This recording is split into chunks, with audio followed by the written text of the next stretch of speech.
Curta o vídeo e se inscreva no canal. Audioteca ANCAP.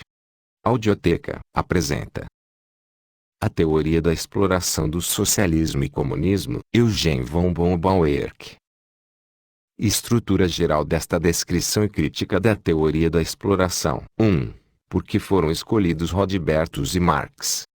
Para exercer a função de crítico diante da teoria da exploração tive vários caminhos a escolher. Poderia criticar individualmente cada um dos representantes dessa teoria. Seria o caminho mais exato, mas a grande semelhança das diversas doutrinas levaria a repetições supérfluas e cansativas. Uma outra possibilidade seria de, sem me deter em formulações individuais, criticar o esquema geral que fundamenta todas essas manifestações isoladas. Esta opção, porém, me exporia a uma dupla desgraça. De um lado, haveria o perigo de menosprezar certas nuances individuais da doutrina. De outro, mesmo que eu escapasse desse perigo, certamente não escaparia à acusação de ter escolhido o caminho mais fácil, exercendo minha crítica não à verdadeira doutrina, mas a uma imagem deformada dela, voluntariamente construída. Por isso, decidi-me por um terceiro caminho: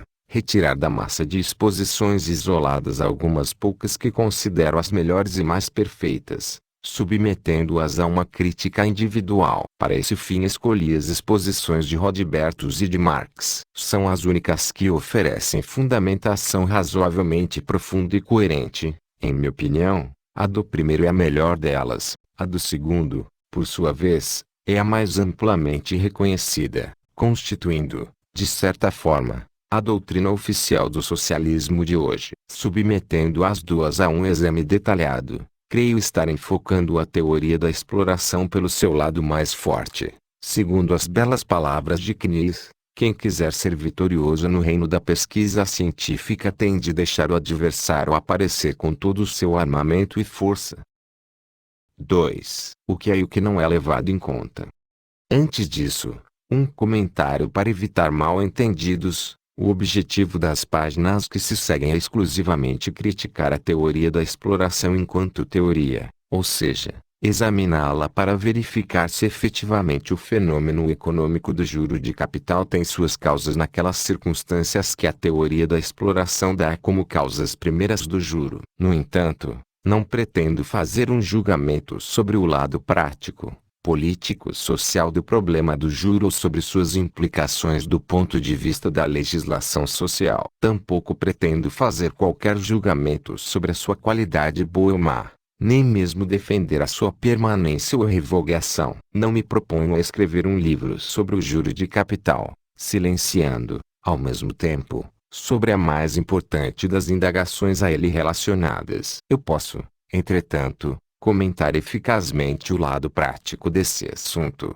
desde que a parte teórica esteja inteiramente clara, o que me força a deixar essa análise para o segundo volume do meu trabalho. Aqui, repito, desejo apenas examinar se o juro de capital, seja ele bom ou ruim, existe pelas razões alegadas pela teoria da exploração. A teoria do juro de Rodbertus. Apresentação detalhada da teoria de Rodbertus. 1. Rodbertus considera a sua teoria como baseada em Smith e Ricardo. O ponto de partida da teoria do juro de Rodbertus é o princípio introduzido por Smith na ciência econômica, e mais profundamente corroborado pela escola de Ricardo, de que todos os bens, economicamente considerados, são apenas o produto do trabalho, e só custam trabalho. Rodbertus esclarece esse princípio, que costuma ser expresso sob a forma só um trabalho produtivo, da maneira seguinte: em primeiro lugar, só são bens econômicos aqueles bens que custaram trabalho, enquanto todos os outros bens, por mais úteis e necessários que sejam aos homens, são bens naturais, que não interessam à economia. Em segundo lugar, todos os bens econômicos são apenas produto de trabalho e, no conceito econômico, não são concebidos como produto da natureza ou de qualquer outra força, mas somente como produto do trabalho. Qualquer outra concepção deles cairia no campo das ciências naturais,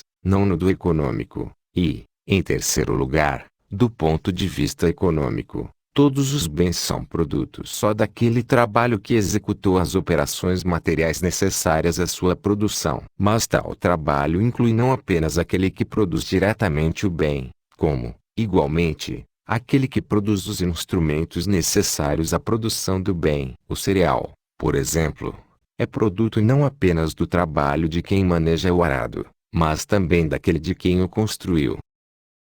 2. Como Rodbertus formula suas reivindicações a favor dos trabalhadores. Os trabalhadores manuais que criam todos os bens têm, ao menos segundo o direito em si, um título natural e justo à posse de todo o produto. Há, porém, duas importantes limitações. A saber, em primeiro lugar, o sistema de divisão de trabalho, segundo o qual muitos colaboram para a criação de um produto, torna tecnicamente impossível que cada trabalhador receba seu produto in natura. Por isso o direito ao produto todo tem de ser substituído pelo direito ao valor inteiro do produto. Em segundo, devem participar do produto todos os que prestam serviços úteis à sociedade sem colaborar diretamente na criação material do produto, como o padre, o médico, o juiz, o cientista, e, na opinião de Rodbertus, também os empresários que sabem através de seu capital ocupar produtivamente uma multidão de trabalhadores. Mas esse trabalho indiretamente ligado à economia não terá direito a pagamento já na distribuição dos originais dos bens, da qual só devem participar os produtores, mas será remunerado numa distribuição secundária de bens, o que, segundo o direito em si, podem reivindicar os que trabalham diretamente na criação de bens, receber na distribuição original o valor integral do produto de seu trabalho, sem prejuízo do direito secundário de outros membros úteis da sociedade. Rodbertus diz que essa exigência natural não é atendida na estrutura social atual. Isto porque, na distribuição original, os trabalhadores recebem só parte do valor do seu produto em forma de salário, enquanto donos de terras e de capital recebem todo o resto em forma de renda. Para Rodbertus, renda é todo o ganho obtido sem trabalho próprio, unicamente devido a alguma propriedade. Ele cita dois tipos de renda: renda de terras e ganho de capital. 3. Afirmação de Rodbertus sobre o problema geral do juro. Que motivos, indaga Rodbertus, fazem com que, sendo todo o ganho apenas um produto de trabalho, haja pessoas na sociedade que obtêm ganhos primitivos, sem terem movido um dedo para produzirem esses ganhos? Com essas palavras Rodbertus coloca o problema teórico geral da renda. E para ele encontra a seguinte resposta: a renda deve sua existência à ligação entre dois fatos, um econômico, o outro, positivamente jurídico. O motivo econômico da renda reside no fato de que, desde a introdução da divisão de trabalho, este produz mais do que os trabalhadores necessitam para seu sustento e continuidade do trabalho, de modo que também outras pessoas podem viver disso. O motivo jurídico reside na existência da propriedade privada de terras e de capital, uma vez que, em função dessa propriedade privada, os trabalhadores ficam excluídos do controle das condições indispensáveis para a produção, não podem produzir senão segundo um acordo prévio, e a serviço dos proprietários. Estes, por sua vez, tornam acessíveis aos trabalhadores as condições de produção, impondo-lhes, em troca, a obrigação de lhes entregarem parte do produto de seu trabalho como renda. Na verdade, essa entrega acontece mesmo de uma forma ainda mais onerosa para os trabalhadores, que entregam aos proprietários todo o produto de seu trabalho, recebendo de volta, como salário, apenas parte do seu valor, ou seja, o mínimo indispensável para seu sustento e para a continuidade do trabalho. O poder que força os trabalhadores a concordarem com esse contrato é a fome. Vejamos o que diz o próprio Rodbertus. Uma vez que não pode existir ganho que não seja criado pelo trabalho, a renda se fundamenta em dois pré-requisitos indispensáveis, quais sejam: 1. Não pode haver renda, a menos que o trabalho produza mais do que o necessário para que os trabalhadores prossigam com o trabalho. É, pois, impossível que, sem esse superávit, alguém venha a conseguir um ganho regular sem trabalhar. 2. Não pode haver renda se não houver condições de privar os trabalhadores desse superávit, total ou parcialmente, dirigindo-o para outros que não trabalham, pois, por natureza, os trabalhadores são sempre proprietários diretos de seu produto. O fato de o trabalho criar esse superávit resulta de fatores econômicos, em particular daqueles que aumentam a produtividade do trabalho. O fato de esse superávit ser retirado aos trabalhadores, no todo ou parcialmente, decorre de fatores jurídicos. Assim, como a lei sempre se ligou ao poder, também neste caso essa privação é imposta por uma coerção constante. Originalmente, foi a escravidão, iniciada com a agricultura e com a propriedade de terra, que exerceu essa coerção. Os trabalhadores que criavam esse superávit com seu trabalho eram escravos. O senhor a quem pertenciam os trabalhadores e o próprio produto só concedia aos escravos o mínimo necessário para continuarem trabalhando, guardando para si o restante, ou seja, o superávit. Quando toda a terra se tornou propriedade privada, todo o capital passou, simultaneamente, aos particulares. A propriedade de terras e de capital passou, então, a exercer coerção semelhante também sobre trabalhadores libertos ou livres. Isso acarretou um duplo efeito. O primeiro é semelhante ao produzido pela escravidão. O produto não pertence aos trabalhadores, mas aos donos do solo e do capital. O segundo efeito é que os trabalhadores, que nada possuem, ficam satisfeitos por receberem dos donos do solo e do capital uma parte do produto de seu próprio trabalho para se sustentarem, isto é, para poderem continuar trabalhando. Assim, em lugar do domínio do dono de escravos, surgiu o contrato entre trabalhadores e empregadores, um contrato que é livre somente na forma, não na substância. Quase sempre a fome substitui a chibata. E o que antes era chamado ração dos escravos agora se chama salário. Segundo essa ideia, toda renda é fruto da exploração, ou, como diz Rodbertus às vezes ainda mais causticamente, um roubo do produto do trabalho alheio. É este o caráter de todos os tipos de renda excedente, seja sobre terra, seja sobre capital, ou mesmo aquelas derivadas dessas duas, o aluguel e o juro de empréstimo. Esses últimos são justificados para os patrões que os pagam, mas são injustificados em relação aos trabalhadores, a cuja custa são em última análise obtidos. 4. Rodbertus. E quanto maior a produtividade, maior a exploração.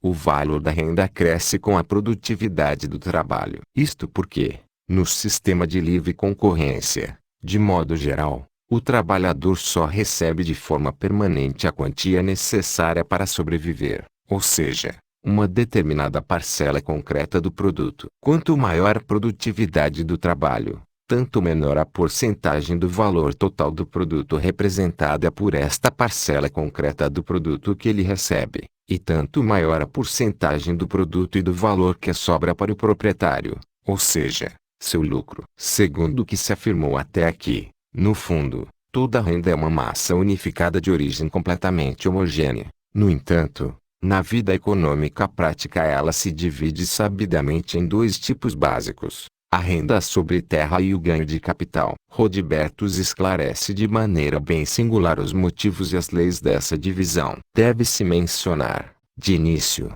que ele parte da premissa teórica de que o valor de troca de todos os produtos é igual ao seu custo de trabalho. Ele assume, em outras palavras, que todos os produtos são intercambiáveis uns pelos outros, na base de seus custos relativos em termos de trabalho. O que há de singular nessa afirmação é que Rodbertus sabe que ela não está de acordo com os fatos. Mas ele acredita que a teoria se desvia da realidade apenas no aspecto em que o verdadeiro valor de troca ora é maior, ora é menor. Assim, haveria sempre certa tendência gravitacional para aquele ponto que seria o valor de troca natural e, portanto, justo. Rodbertus rejeita firmemente a ideia de que haveria um rumo normal de eventos que faria com que os bens fossem trocados em outra base que não o trabalho ao qual se ligam. Ele exclui a possibilidade de que desvios dessa situação possam ser o resultado, não de oscilação passageira de mercado, e sim da aplicação de uma lei definida que leve o valor na outra direção. Chamo agora a atenção para esse ponto que será muito importante mais adiante. 5. Rodbertus divide a produção em bruta e manufaturada. Segundo Rodbertus, a produção total de bens se divide em dois tipos, quais sejam: a produção bruta, que, com a ajuda da terra, gera produtos brutos, e a manufatura, que processa os produtos brutos. Antes de se introduzir a divisão do trabalho, a obtenção e o processamento de produtos brutos se efetuavam em sequência direta por um mesmo empresário que também auferia, indiferenciadamente, toda a renda resultante. Nesse estágio de desenvolvimento econômico ainda não se realizara a separação entre a renda sobre terras e ganho de capital. Desde a introdução da divisão do trabalho, porém, os empresários da produção bruta e os empresários da ulterior manufatura são pessoas distintas. A questão preliminar é como determinar a proporção em que se deve dividir a renda resultante do processo produtivo total. A resposta repousa na natureza da renda. A renda é uma dedução do valor do produto, uma porcentagem dele. A massa da renda a ser obtida de um dado processo produtivo, portanto, dependerá do valor de troca do produto. Mas como o valor do produto depende da quantidade de trabalho empregado, produção bruta e manufatura se dividirão, na renda total, segundo o respectivo custo de trabalho gasto em cada um desses dois ramos de produção. Vejamos um exemplo concreto. 6. Não há relação entre a quantidade de capital empregado e o juro recebido sobre o capital.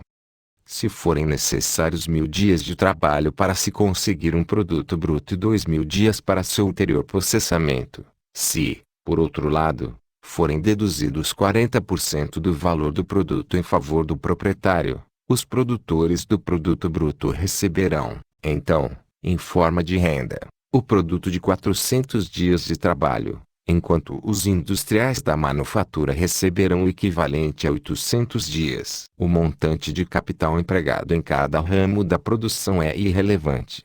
Para tal divisão, a renda, embora seja calculada sobre o capital, não se determina segundo ele, e sim segundo as quantidades de trabalho aplicadas. É exatamente o fato de o montante do capital empregado não ter influência efetiva sobre a massa da renda obtida num ramo da produção que dá origem à renda sobre terras. Isso ocorre da seguinte maneira: a renda, embora produto do trabalho, é considerada rendimento da riqueza, porque depende da posse de riquezas. Como, em relação à manufatura, só se emprega em bens de capital, e não terras, considera-se como rendimento de capital, ou ganho de capital, toda a renda obtida especificamente da manufatura. Através dos cálculos costumeiros da relação entre o montante do rendimento e o montante do capital que originou esse rendimento, chega-se àquela determinada porcentagem de ganho, que pode ser obtida com o capital empregado na manufatura. Essa porcentagem de ganho,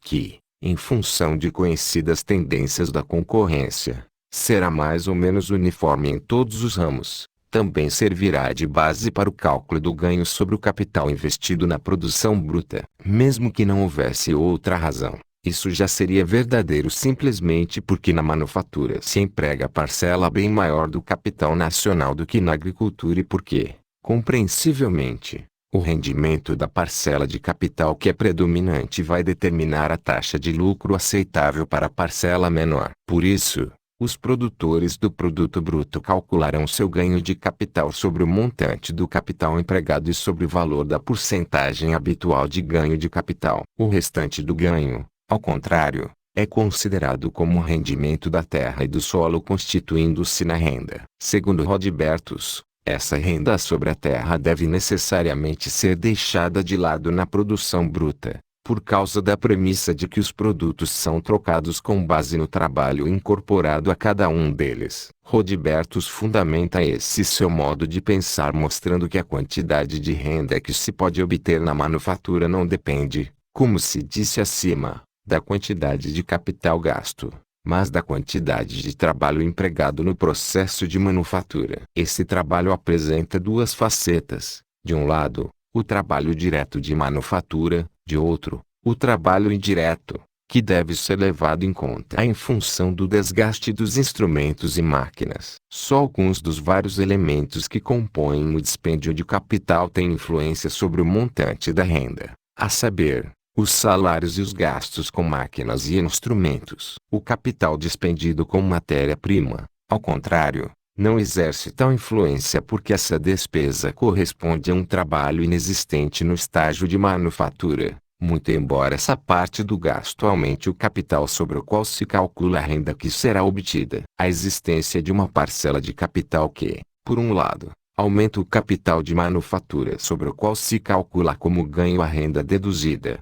mas que, por outro lado, não aumenta propriamente esse ganho, obviamente deve reduzir a relação do ganho sobre o capital, ou seja, a porcentagem do ganho de capital na manufatura. 7. A distinção que Rodbertus faz entre renda sobre terra e ganho de capital. Também o ganho de capital da produção bruta é calculado com base nessa taxa inferior. Mas, neste caso, as condições são ainda mais favoráveis. Como a agricultura inicia sua produção a bovo, a partir do nada, sem processar nenhum material originado de produção anterior, falta ao seu capital a parte de valor material. A única analogia possível seria com o solo, que, segundo todas as teorias, se pressupõe gratuito. Consequentemente, na divisão do ganho não participa nenhuma parcela de capital que não tem influência sobre sua quantidade. Mas ainda, a relação entre a renda desejada e o capital empregado tende a ser mais favorável na agricultura do que na manufatura. No entanto, como o ganho de capital, também na agricultura, é calculado com base nas mesmas taxas inferiores que prevalecem na manufatura, é preciso que haja sempre um excedente em renda para o proprietário da terra, que o receberá como renda sobre a terra. Essa é, segundo Rodbertus, a origem da renda sobre a terra e de sua diferença em relação ao ganho de capital. 8. Surpreendentemente, Rodbertus não pede a abolição da propriedade privada nem do ganho imerecido. Para completar, desejo observar, brevemente, que apesar do seu agudo julgamento teórico sobre a natureza exploradora do ganho de capital, Rodbertus não deseja abolir a propriedade de capital nem o ganho de capital. Ao contrário, atribui à propriedade de terras e de capital um poder educativo indispensável, uma espécie de poder doméstico que só poderia ser substituído por um sistema nacional de educação totalmente modificado, que ainda não temos condições de instaurar. A propriedade de terras e de capital parece-lhe uma espécie de órgão público que exerce funções na economia nacional. Funções estas que consistem no direcionamento do trabalho econômico e nos meios econômicos da nação segundo necessidades nacionais. A renda pode ser encarada, a partir desse ponto de vista favorável, como uma forma de salário que aqueles funcionários recebem pelo exercício de suas funções. Já comentei anteriormente o fato de que Rodbertus, ao fazer essa observação bastante casual, apenas uma nota de rodapé menciona pela primeira vez um pensamento que alguns dos escritores que o sucederam, especialmente Schäffle, desenvolveram numa variante singular da teoria do trabalho. Deficiências do sistema de Rodbertus. Tratarei agora da crítica da doutrina de Rodbertus. Direi sem rodeios que considero totalmente errônea a teoria de juro de capital nela contida. Estou convencido de que ela comete uma série de pecados teóricos graves, os quais, a seguir, tentarei apresentar da maneira mais clara e imparcial possível. 9. É decididamente errado afirmar que todos os bens, do ponto de vista econômico, são apenas produto de trabalho. O exame crítico esbarra logo na primeira pedra que Rodbertus coloca no edifício da sua doutrina, quando afirma que, do ponto de vista econômico, todos os bens são apenas produto do trabalho. Primeiramente, o que significa a expressão do ponto de vista econômico? Rodbertus explica isso numa antítese, contrapondo o ponto de vista da economia ao das ciências naturais. Admite expressamente que, segundo as ciências naturais, os bens são produtos não apenas de trabalho mas também de forças da natureza. Assim mesmo, caso se considere que do ponto de vista econômico são produtos apenas do trabalho, Isso pode significar apenas uma coisa: que a colaboração das forças naturais na produção é totalmente irrelevante para o estudo da economia humana. Rodbertus expressa esse conceito drasticamente, dizendo: todos os demais bens, além dos que custaram trabalho, por mais necessários e úteis que sejam aos homens, são bens naturais, que em nada interessam a uma economia. O que a natureza realizou previamente em matéria de bens econômicos merece a gratidão do homem, uma vez que ela lhe poupou trabalho, mas, para a economia, estes bens têm valor apenas na medida em que o trabalho completou a obra da natureza. Isso é simplesmente falso. Também certos bens puramente naturais, conquanto muito raros em comparação com a necessidade que há deles, interessam a economia. Acaso uma pepita de ouro encontrada no solo de um proprietário de terras, ou uma mina de ouro por ele eventualmente descoberta em suas terras, não vão interessar a economia? O dono do ouro e da prata dados de presente pela natureza acaso os deixará na terra sem lhes dar importância, ou os dará de presente, ou os esbanjará, apenas porque lhe foram dados pela natureza sem qualquer esforço de sua parte? Ou,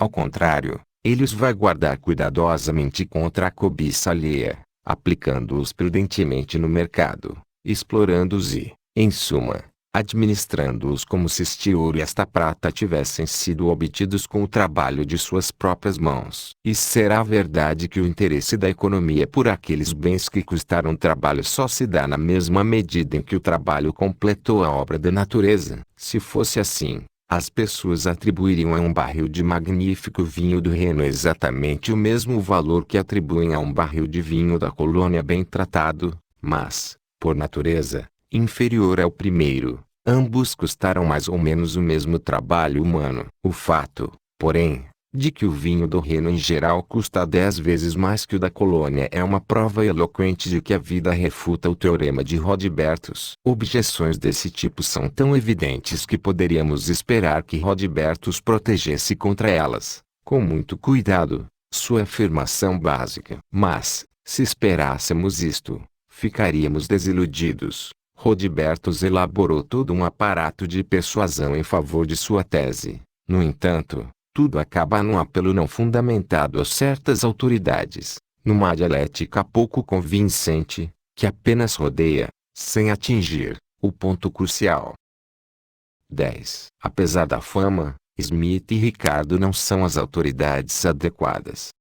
Nessa primeira categoria situa a repetida menção a Smith e Ricardo como defensores do princípio sobre o qual não se discute mais na economia progressista, aceito pelos economistas ingleses e defendido na França, e, o que é mais importante, gravado para sempre na consciência do povo, defendendo-a dos sofismas de uma doutrina de segundas intenções. Nós poderemos fazer um pouco adiante a interessante constatação de que Smith e Ricardo afirmam apenas axiomaticamente a tese da qual falamos, sem a fundamentarem. Ao mesmo tempo, conforme Keynes provou tão brilhantemente, nenhum dos dois sequer aderiu coerentemente a essa tese. Além disso, na discussão científica, uma tese não pode ser aprovada apenas com a invocação de nomes de autoridades. Provam-nos fundamentos expostos por estas autoridades. No caso em questão, no entanto, não há nem fundamentos nem afirmações coerentes que deem respaldo a esses nomes. Assim, o apelo às autoridades não fortalece a posição de Rodbertus, a qual se apoia apenas nos alicerces que ele próprio consegue para sua tese. 11. Erros de Rodbertus quanto aos custos.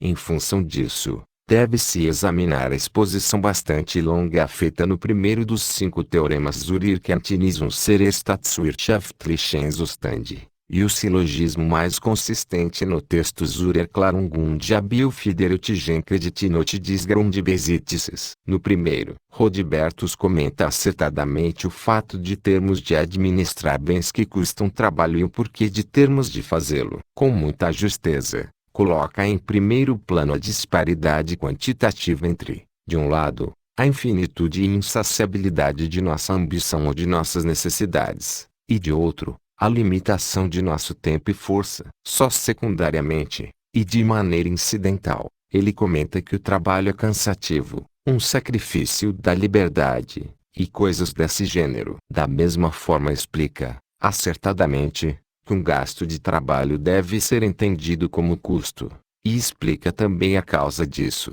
É preciso, diz ele, apenas esclarecer o conceito de custo. Este conceito não significa apenas que para produzir uma coisa necessitamos de outra. O essencial é que, por um lado, foi feito um dispêndio que não pode voltar a ser feito para outra coisa, e que, por outro, o dispêndio efetuado atinge a pessoa que o efetuou, com sua irrecuperabilidade. Esta última afirmação explica por que só um ser humano pode sentir o custo de alguma coisa. Totalmente correto. É igualmente correto que, como prossegue Rodbertus, os dois critérios de custo se aplicam ao trabalho. Isto porque o dispêndio de trabalho feito para a produção de um bem qualquer não pode mais ser feito para nenhum outro bem. Primeiro critério. E o dispêndio de trabalho efetuado só atinge o homem, uma vez que requer tempo e força, ambos muito limitados se considera a lista interminável de bens que uma pessoa pode ambicionar. Segundo critério.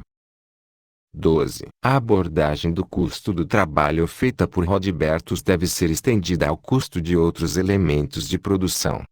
Rodbertus precisa, então, provar que um custo, portanto motivo para administrar, se aplica só ao trabalho e não a outros elementos. Logo de início, ele tem de aceitar que para a produção de um bem é preciso algo mais, além do trabalho, ou seja, além das ideias que o espírito fornece. É preciso um material, fornecido pela natureza, bem como forças naturais que, a serviço do trabalho, ajudem a transformar ou a adaptar o material. Mas a participação da natureza faltam os dois critérios de custo. Isso porque a força natural ativa é infinita e indestrutível. A força que nutre uma espiga de cereal das substâncias que lhe são necessárias está sempre à disposição dessas substâncias. O material que a natureza fornece para a produção de um bem não se pode aplicar ao mesmo tempo a um segundo bem. Mas se quiséssemos falar de custos, teríamos de personificar a natureza,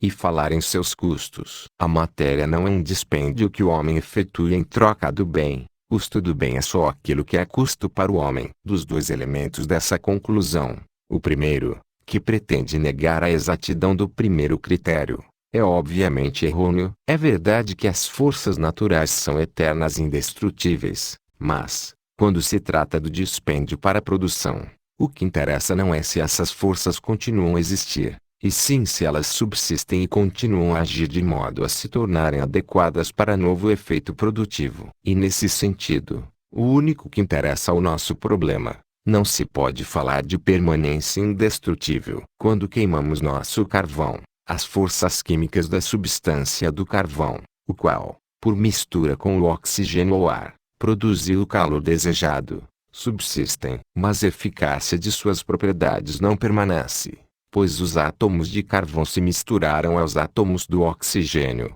e não se pode mais falar na repetição da eficácia dessas forças. O dispêndio de forças químicas que efetuamos quando queimamos carvão para produzir um bem não pode mais ser realizado em favor de outro bem. Exatamente a mesma coisa vale para as matérias da produção. Rodbertus admite isso em relação a elas, embora de maneira insuficiente, ao dizer que enquanto isso elas não podem ser empregadas para outro bem. Na verdade, elas deixam de ser aplicáveis a uma segunda produção, não apenas enquanto estão sendo empregadas no primeiro produto, também depois deixam de estar regularmente disponíveis para a produção de um segundo bem. A madeira que uso para fazer vigas não serve mais para a produção de outro bem. E isso é verdade não apenas para o período em que esta madeira estiver na casa servindo de viga e apodrecendo aos poucos, mas também para depois de ela ter apodrecido. O estado em que estarão os elementos químicos que hão de persistir vai torná-la inadequada para o emprego humano. Um pouco mais tarde, na discussão de uma objeção proposta por ele mesmo, Rodbertus abandona o seu primeiro critério, apoiando-se unicamente no segundo critério, qual seja o fato de faltar a relação do custo com a pessoa. Também nesse ponto Rodbertus está sem razão. Mesmo o dispêndio das dádivas mais raras da natureza é um dispêndio. É uma irrecuperabilidade que atinge a pessoa, daquele mesmo modo exposto por Rodbertus em sua definição de custo e por aquele mesmo motivo alegado por ele para que o trabalho tenha valor. Mas, o que significa isso ser, para Rodbertus, não é o sofrimento ligado ao trabalho, mas a limitação quantitativa do trabalho em relação à infinitude de nossas necessidades, o que, na verdade, nos força a administrar o trabalho e seus produtos. Significa, na verdade, e qualquer desperdício de trabalho, trabalho este que, de qualquer modo, sempre será insuficiente para a satisfação plena de nossas necessidades,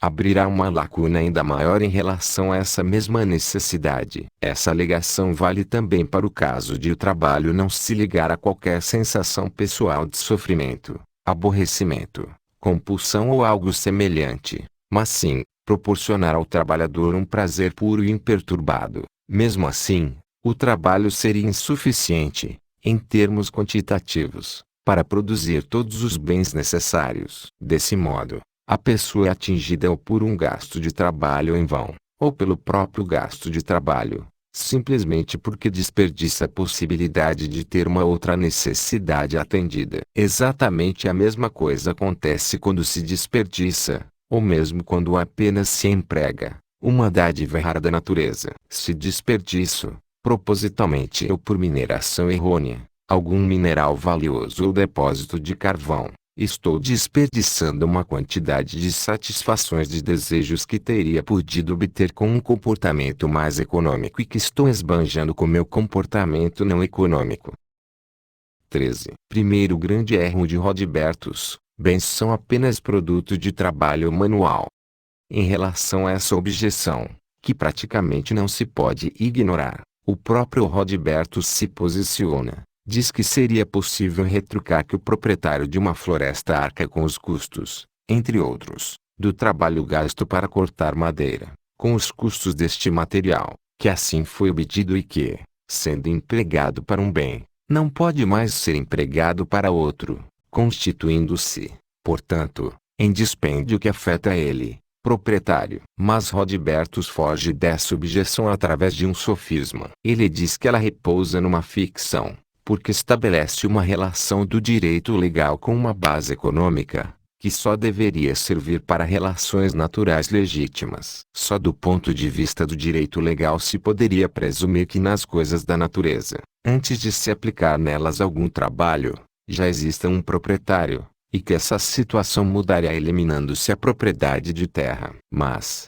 em questões decisivas nada mudaria. A madeira do tronco é uma dádiva natural relativamente rara. No entanto, a própria natureza, independente do direito legal, atesta que qualquer desperdício desse raro dom implica bem-estar ou sofrimento, envolve pessoas. Ao direito legal só concerne o tipo de pessoa que será afetada. Num sistema de propriedade privada de terras, o interessado, portanto, o afetado, será o proprietário. Num sistema de propriedade comum, toda a comunidade será afetada. E, não havendo nenhum direito estabelecido, seria afetado aquele que detém o poder, ou o que chegou primeiro ou o mais forte. Nunca se poderia evitar que o gasto ou dispêndio de dons raros da natureza afetasse uma pessoa, ou comunidade, quanto à satisfação de suas necessidades. A não ser que imaginemos uma floresta que não tenha moradores humanos, ou cujos moradores, por alguma razão não econômica, como religião, não tocassem em madeira. Nesse caso, a madeira não seria objeto da economia, mas não porque dons puros da natureza não possam representar sacrifício para uma pessoa, e sim porque, nesse caso, essas dádivas teriam sido excluídas, pelas circunstâncias, da vida humana, na qual poderia muito bem estar envolvidas. Num texto posterior Rodbertus dedica novamente à sua tese uma breve argumentação, que aparentemente segue este mesmo raciocínio, mas, na verdade, assume, em parte, outra direção. Ele diz que é produto tudo que nos chega como bem através do trabalho e que, por isso, esse termo deve ser atribuído economicamente só ao trabalho humano, uma vez que este é a única força original e também o único dispêndio original que a economia humana administra. Podemos duvidar seriamente dessa argumentação. A premissa em que ela se fundamenta será correta. Keynes questiona firmemente a validade desta premissa, valendo-se, a meu ver, de bons argumentos. Além disso, ainda que a premissa fosse correta, a conclusão não seria necessariamente, mesmo que o trabalho fosse a única força original administrada pela economia humana. Não vejo por que esta economia teria que se limitar a administrar as forças originais. Porque não administraria, por exemplo, certos frutos daquela força original, ou mesmo o resultado de outras forças originais. Porque, por exemplo, não administraria o meteoro ou o ouro de que falamos, ou as pedras preciosas encontradas por acaso, ou os depósitos naturais de carvão. Rodbertus tem uma concepção muito estreita da essência e dos motivos da economia humana. Diz, acertadamente, que lidamos economicamente com a força original trabalho, já que, por ser limitado em tempo e medida, uma vez usado, o trabalho se gasta, transformando-se, por fim, em privação de nossa liberdade. Mas estas são apenas razões intermediárias, não são a razão última de nosso comportamento econômico. No fundo, aguentamos o trabalho limitado e cansativo porque, se tivéssemos um comportamento não econômico em relação a ele, nosso bem-estar sofreria. E é exatamente este mesmo motivo que nos leva a administrar todas as outras coisas úteis que, por existirem em quantidade ilimitada, não podemos perder ou dispensar sem sacrifício de nosso bem-estar, seja uma força original ou não, tenha ou não custado a força original trabalho. Por fim, a posição de Rodbertus torna-se totalmente insustentável quando ele acrescenta que devemos encarar os bens apenas como produtos de trabalho manual. Essa afirmação, que exclui da atividade econômica produtiva, entre outras, até mesmo a orientação intelectual direta do trabalho de produção, leva a uma série de contradições internas e conclusões erradas, que comprovam, sem dúvida alguma, a falsidade dessa tese. Essas contradições foram atacadas por Keynes de maneira tão irrefutável que seria uma repetição supérflua de minha parte voltar a esse assunto. Assim, ao armar seu primeiro princípio fundamental, Rodbertus já contradiz a verdade. Para ser inteiramente justo, devo fazer aqui uma concessão, que Keynes não pôde fazer do ponto de vista da teoria do uso que estava defendendo. A objeção àquele princípio fundamental não atinge toda a teoria do juro de Rodbertus. Aquele seu princípio é falso não porque ele interpreta mal a contribuição do capital, mas, sim, porque interpreta mal a colaboração da natureza na criação de bens. Creio, como Rodbertus, que, considerando a sequência das fases de produção como um todo, o capital não terá lugar independente nos custos da produção. Afinal, o capital não é exclusivamente trabalho prévio, como diz Rodbertus, mas é, em parte, trabalho prévio e, em parte, valiosa força natural armazenada. Onde esta força natural se retrai, por exemplo, numa produção que, em todas as fases, emprega apenas ou dádivas naturais e trabalhos espontâneos, ou produtos surgidos unicamente disso, então efetivamente se pode dizer, com Rodbertus,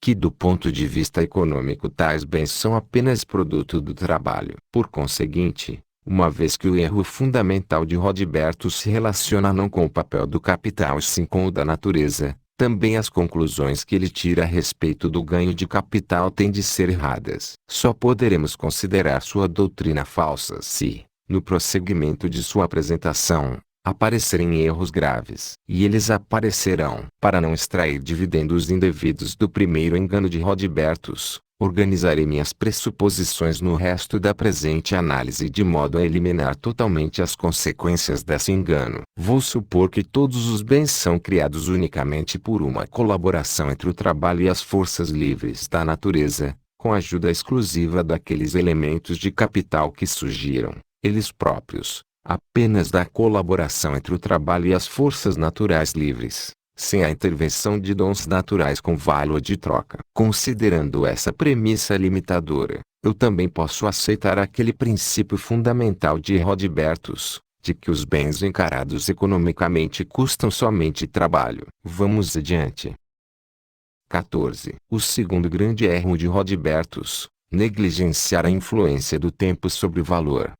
A tese seguinte de Rodbertus diz que, segundo a natureza e o direito, o produto que o trabalhador produziu sozinho, ou todo o valor desse produto, sem deduções, deve pertencer unicamente a ele. Concordo plenamente com essa tese. Contra ela, dentro da limitação que estipulei acima, não se pode levantar qualquer objeção em termos de correção e de justeza. Mas creio que Rodbertus, como todos os socialistas, tem uma concepção falsa de como se concretizaria esse princípio realmente justo. Enganados por essa concepção, desejam uma situação que, além de não corresponder àquele princípio, até o contraria, como, singularmente, nas tantas tentativas de refutar a teoria da exploração, ou raramente se tem tocado nesse ponto, ou, quando ele é levado em consideração, isto é feito de maneira muito superficial. Permito-me solicitar ao leitor muita atenção para a exposição que se segue,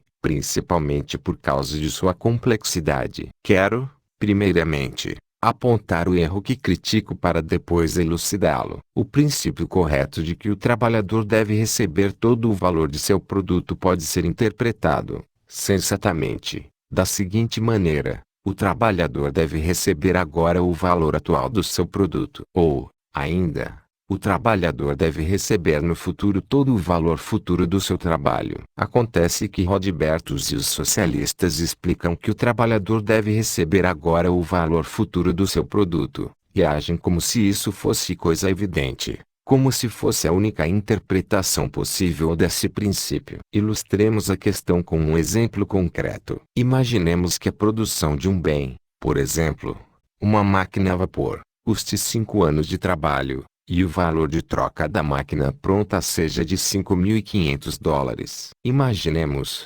também, sem levar em conta, por enquanto, a divisão do trabalho entre várias pessoas, que um trabalhador sozinho tenha construído a máquina com trabalho continuado de 5 anos. Perguntaremos, então, o que lhe é devido como salário, com base no princípio de que ao trabalhador deve pertencer ou todo o seu produto, ou todo o valor do seu produto. Não pode haver, em nenhum momento, qualquer sombra de dúvida em relação à resposta. Ele deve receber ou a máquina a vapor inteira ou todos os $5.500. Mas também quanto a isso não pode haver nenhuma dúvida, obviamente, depois de transcorridos os 5 anos. Isto porque, pelas leis naturais, ele não pode receber a máquina a vapor antes que ela exista, nem o valor por ele produzido de $5.500 antes que esse valor tenha sido criado. Nesse caso, o trabalhador receberá seu salário segundo a fórmula, todo o produto futuro, ou todo o seu valor futuro,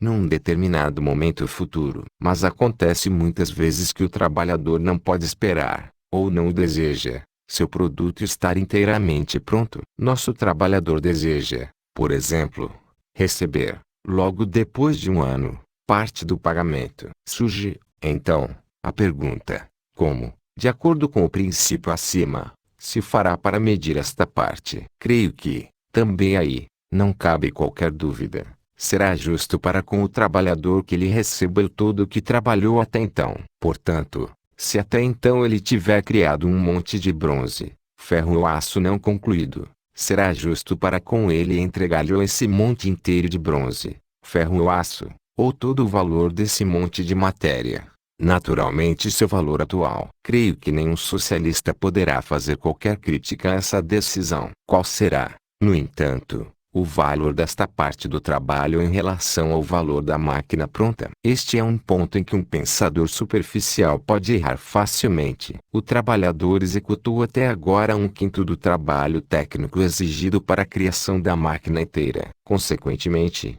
somos tentados a concluir num pensamento superficial: seu produto atual será 1/5 do valor do produto inteiro, o que corresponde, portanto, a $1.100. Conclui-se, então, que o trabalhador deve receber um salário anual de $1.100. Errado, A quantia de $1.100 corresponde a um quinto do valor de uma máquina a vapor pronta, atualmente, mas o que o trabalhador produziu até aqui não é um quinto de uma máquina pronta, e sim um quinto de uma máquina que só estará pronta em 4 anos. Isso são duas coisas diferentes. Não se trata apenas de um jogo de palavras, de um sofisma. Objetivamente, são duas coisas distintas. O primeiro quinto tem um valor diferente do último quinto, da mesma forma que uma máquina completa tem, hoje, um valor diferente do de uma máquina que só estará disponível dentro de mais 4 anos. Isto é tão certo quanto o fato de que todos os bens hoje existentes têm um valor diferente daquele que tem os bens futuros. Uma das mais difundidas e importantes realidades econômicas é esta.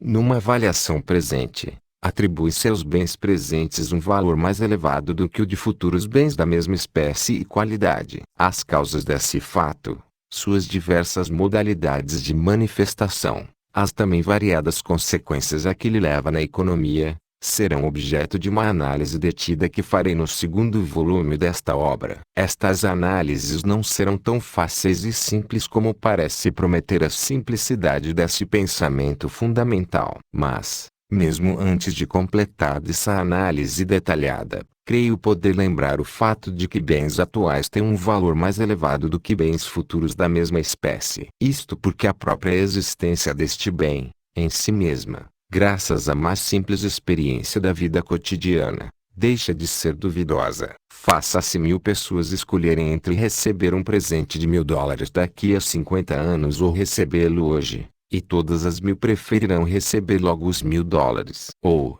então, pergunte-se a outras 1.000 pessoas que precisem de um bom cavalo e estejam inclinadas a dar $200 por um bom animal quanto dariam hoje por um cavalo que fosse também muito bom, mas que elas só receberiam dentro de 10 ou 50 anos. Todas ofereciam uma quantia infinitamente pequena. Isto mostra que quem lida com conceitos de economia sempre valoriza mais os bens presentes do que os mesmos bens futuros. Dessa forma, a parte daquela máquina a vapor, máquina que ficará pronta em mais 4 anos, que nosso trabalhador obteve com um ano de trabalho, não tem o valor total de um quinto da máquina acabada. Seu valor é mais baixo. Enquanto, não posso dizer ainda, sem fazer uma antecipação que poderá confundir o leitor. Basta observar que a importância representada por essa diferença se relaciona com a porcentagem de juro vigente no país, bem como com o tempo que falta para chegar ao momento em que o produto ficará pronto. Se eu presumir um juro de 5%, o produto do primeiro ano de trabalho custará, ao cabo desse ano, mais ou menos $1.000. Assim, o salário que o trabalhador deve receber pelo primeiro ano de trabalho será, com base no axioma de que deve receber o seu produto inteiro ou o valor deste, de $1.000. Se, apesar das conclusões a que chegamos acima, ainda ficar a impressão de que este valor é baixo, é preciso pensar no seguinte: ninguém pode ter dúvidas de que o trabalhador não estará sendo prejudicado se, depois de 5 anos, receber a máquina a vapor inteira, ou seu valor inteiro, de $5.500. Para efeito de comparação, vamos calcular também o valor que terá a parcela antecipada de salário no fim do 5º ano. Como os $1.000 recebidos no fim do primeiro ano ainda podem ser postos a juros por mais 4 anos, eles devem ser multiplicados, numa porcentagem de 5%, perfazendo mais $200. Sem juro composto. Como esta aplicação está aberta também ao trabalhador, os $1.000 recebidos pelo trabalhador no fim do primeiro ano equivalem a $1.200 ao fim do 5º ano. Assim, se o trabalhador recebeu, depois de um ano, por um quinto do trabalho técnico, a quantia de $1.000, obviamente foi recompensado com base em um critério mais favorável a ele, uma vez que, se recebesse pelo todo, depois de 5 anos, só teria $5.500. Como imaginam Rodbertus e os socialistas que se deva cumprir o princípio segundo o qual o trabalhador deve receber todo o valor do seu produto? Eles querem que o valor total que o produto pronto vá ter ao fim do trabalho seja a base dos pagamentos de salários, mas não somente quando concluída a produção. Querem que o seja, parceladamente, já durante o decorrer do trabalho. Imagine-se o que representa isso. Representa, em nosso exemplo, que o trabalhador já receberia, com base na média dos pagamentos parcelados, depois de 2 anos e meio, o total de $5.500. Total este que a máquina a vapor só vai valer depois de 5 anos, quando pronta. Devo admitir que considero totalmente impossível basear essa exigência naquela premissa. Como se pode justificar, segundo a natureza e o direito, que alguém receba já depois de 2 anos e meio um total que terá produzido a cabo de 5 anos? Isso é tão pouco natural que nem ao menos é exequível. Não será exequível nem se livrarmos o trabalhador de todas as algemas do tão censurado contrato de trabalho, colocando na posição pretensamente privilegiada de empresário. Como trabalhador empresário, ele realmente receberá todos os $5.500, mas não antes de os ter produzido. Não antes dos 5 anos. E como se fará, por contrato de trabalho e em nome do direito,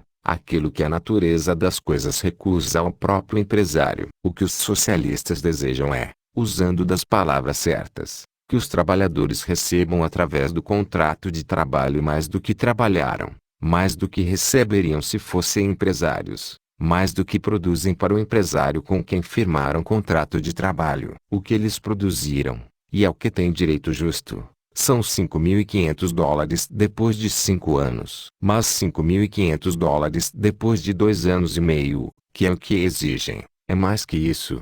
Chega a corresponder a cerca de $6.200 depois de 5 anos, a um juro de 5%. Essa valorização relativa não resulta de instituições sociais duvidosas que criaram o juro e o fixaram em 5%. Mas é resultado direto do fato de que nossa vida transcorre no tempo, de que o hoje, com suas necessidades e preocupações, vem antes do amanhã, e de que talvez nem cheguemos a ver o depois de amanhã. Não apenas os capitalistas ambiciosos, como também cada trabalhador, cada ser humano aliás, faz essa diferença de valor entre presente e futuro. Estaria certo o trabalhador que se queixasse de estar sendo logrado se, ao invés dos $10 que lhe devessem como salário semanal hoje, lhe oferecessem $10 em um ano. E o que é relevante para o trabalhador, por acaso deveria ser irrelevante para o empresário? E possível querer que ele dê $5.500 depois de 2 anos e meio, em troca de $5.500 que só depois de 5 anos receberá na forma do produto acabado? Isso não é justo, nem natural. Justo e natural, admito novamente com boa vontade, é que o trabalhador ganhe todos os $5.500 depois de 5 anos. Se ele não pode, ou não quer esperar 5 anos, mesmo assim deverá receber o valor total do seu produto, mas, naturalmente, o valor atual do seu produto atual. Esse valor terá de ser menor do que a cota do futuro valor do produto correspondente ao trabalho técnico. Porque na economia impera a lei de que o valor atual de bens futuros é menor do que aquele de bens presentes, lei que não nasceu de nenhuma instituição pública ou social, mas diretamente da natureza dos homens e das coisas. Se há alguma desculpa para ser prolixo, creio que ela acaba aqui, neste espaço onde se questiona uma doutrina de consequências tão graves como a doutrina socialista da exploração. Por isso, correndo o risco de entediar os meus leitores, desejo apresentar um segundo caso concreto, que, espero, me dará a oportunidade de provar, de modo ainda mais convincente, o erro dos socialistas. 15. 5 socialistas que construíram uma máquina a vapor e receberam pagamento desigual mas justo. Em nosso primeiro exemplo abstraí o fator divisão de trabalho. Agora, farei uma mudança nas circunstâncias, aproximando-as mais da realidade da vida econômica. Vamos, pois, presumir que 5 trabalhadores participaram na feitura dessa máquina, cada um deles contribuindo com 1 ano de trabalho. Talvez um dos trabalhadores extraísse da mina o minério necessário, o segundo preparasse o ferro, o terceiro transformasse em aço, o quarto fabricasse com o aço as peças necessárias, e o quinto, por fim, as organizasse devidamente e desse a última demão no trabalho. Como cada trabalhador, pela natureza do processo, só pode começar quando o anterior tiver concluído seu trabalho. Os 5 anos de trabalho de nossos homens não seriam simultâneos, mas subsequentes. Portanto, como no primeiro exemplo, a produção da máquina demoraria 5 anos. O valor da máquina pronta continua sendo $5.500. Segundo o princípio de que o trabalhador deve receber todo o valor do produto de seu trabalho,